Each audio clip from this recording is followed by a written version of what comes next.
do another new one now for you, and this one, well, it's a new tune for the band, but it's a tune that was written a while back, and it goes back to the day myself and Joanna met. So for anyone who doesn't know, myself and Joanna are married about a year and a half now, and thank you. Sometimes that gets around. There's still going on over there, isn't it? But yeah, I really don't know when that's like not worthy of a round of applause anymore. Anyway, and then, but it's like a curve, because then when you know when it goes long enough again, it'll get a round of applause hopefully in like 40 years or something like that. But anyway, this tune was a tune that the title goes back to the day that we met, and it was up at a festival, a music festival in the north of Ireland in Derry, and you know, we met and got chatting and things were going well enough, or so I believed anyway.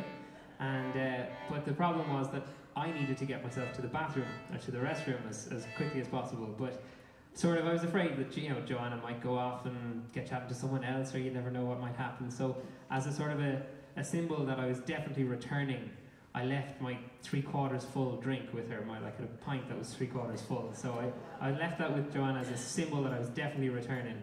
So I went off to the bathroom anyway, and then on the way back, I managed to physically run into a sister of a professor of mine.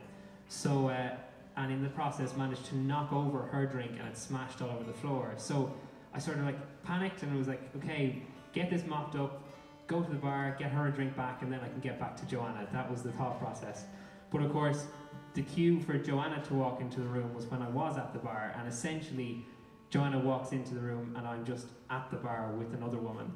So, and then to make matters worse, then when I eventually did get back to Joanna and learned that this is what she had seen, she had set my pint down somewhere and it was gone as well. So it was not the best of starts at all.